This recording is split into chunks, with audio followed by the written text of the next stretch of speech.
आज सुधा को गुजरे 1 साल बीत गया है और ऐसा लग रहा है जैसे ये शहर बड़ी सादगी से मेरे साथ उसको याद कर रहा है।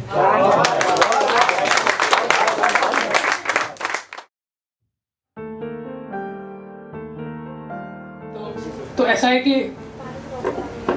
एक दुकान में पनाह लेते हुए जब बाहर गिरती बारिश को देख रहा हूं तो मानो ऐसा लग रहा है जैसे आसपास की दुनिया, सड़क, उसमें गुजरते लोग, बच्चे, बूढ़े, जवान, सब मानो एक पल के लिए आंखों में आंखें डालकर कह रहे हो, कुछ बोलना चाह रहे हो। मैं कहीं खोया हुआ हूं। मुझे मेरे आसपास कुछ भी ना होने का एहसास हो रहा है। मेरा मन समय की किस धारा में बह चुका है जिसका मुझे धीरे धीरे एहसास होने लगा था। सालों पहले मैंने शहर में कदम रखा था, जेब में वही कॉलेज में खरीदा हुआ बटुआ जिसमें इतने ही पैसे थे जितना कोई छोटा बच्चा उंगली से गिन कर बता सके। दोस्त के दूर के रिश्तेदार की मदद से एक छोटा सा मकान किराए पर ले लिया था, जो उसमें छोटी सी बालकनी भी थी जिसमें खड़े होकर जब सामने खड़ी इमारतों को और इमारतों के बीच दूर समंदर में सूरज को चढ़ते डूबते देखता था तो मन शांत हो जाया करता। छोटे से इस मकान में कुछ भी कीमती सामान नहीं था सिवाय मेरी बाबूजी की तस्वीर के। पढ़ाई पूरी करने के बाद बड़ी उम्मीद से उन्होंने मुझे अपने से दूर भेजा था, इस शहर में जहां कितने ही ऑफिस थे, हजारों ऑफिस, और उन्हीं हजारों ऑफिसों में कितने ही लोग। अब उन कितने ही लोगों में मेरी गिनती भी होने लगी थी। जैसे जैसे समय बीत रहा था मैं इस शहर को समझने और पहचानने लगा था, पर तब भी उनमें रहने वाले लोग, उनसे मेरे ताल्लुकात बस ऑफिस के रूम तक, बस स्टॉप तक और कॉलोनी के पार्क तक ही सीमित थे। कितनी सर्दियां बीती, कितने ही छोटे घर टूट गए। ये एक शहर है जो इसे पड़ता है डेवलपमेंट जिसको कहते हैं, कि कितनी सर्दियां बीती, कितने छोटे घर टूट गए, कितनी ही नई बिल्डिंगें बनी। अब मेरी गिनती ऑफिस में उन चुनिंदा लोगों में होती है जिन्हें सर या बड़े बाबू कहकर पुकारते हैं।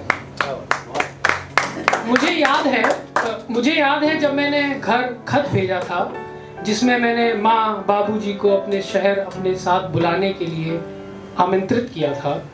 नए मकान की पूजा भी करवानी थी और उनको अपने साथ रहने के लिए मनाना भी था। दोनों खुशी से आए भी, पूजा हुई। मैं देख रहा था कि कैसे बाबूजी सभी रिश्तेदारों से ठहाके लगाकर बात कर रहे थे। माँ सब औरतों के बीच मेरी बढ़ाई किए जा रही थी। मैं उन दोनों को खूब रोकना चाहता था पर मेरी एक ना सुनी। वो अब भी अपने पुराने घर में रहना चाहते थे। वो उनकी दुनिया थी, वो ज्यादा खुश रहेंगे वहां, ऐसा बोलकर वो चले गए। कुछ महीने बाद जब मैं उनसे मिलने गया तो खाली हाथ न लौटा। मेरे साथ सुधा आई। ये मेरी कहानी का शीर्षक भी है, सुधा। मेरे साथ शहर में सुधा आई। सुधा मेरी पत्नी। मेरी माँ जबरदस्ती मुझे किसी से मिलवाने ले गई थी। वहां सुधा को मैंने पहली बार देखा था।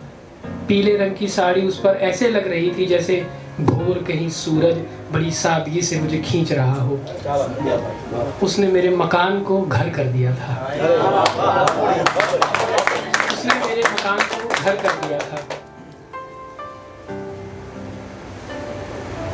फोन में ये चक्कर होता है।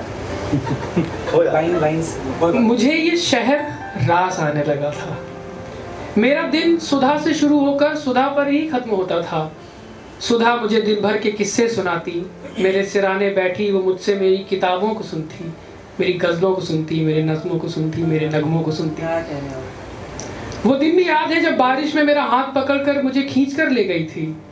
उसकी वो हंसी मुझे आज भी ताज़ा है। वो बारिश ऐसी कि जिसमें हम दोनों डूब गए थे।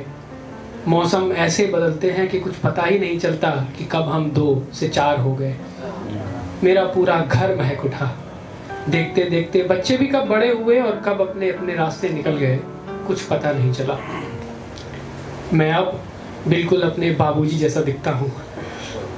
और आज जब मैं इस बारिश को अपने सामने फिर से देख रहा हूँ तो एहसास हो रहा है कि जीवन सरल है, उसमें आने वाले सुख दुख भी सरल है, बशर्ते आपके पास आपकी सुधा हो। जब जीवन कठिन लगने लगे तब किसी का भी साथ उसको आसान बनाने में काम आता है। सुधा मेरा वो साथ थी। आज अब इस बारिश को इस शहर में देख रहा हूँ तो सुधा की वो हंसी याद आई। वो दिन जब सुधा को मैं यहाँ लाया था, जिसने मेरे लिए इस शहर के मायने ही बदल दिए थे। आज सुधा को गुजरे 1 साल बीत गया है और ऐसा लग रहा है जैसे ये शहर बड़ी सादगी से मेरे साथ उसको याद कर रहा है।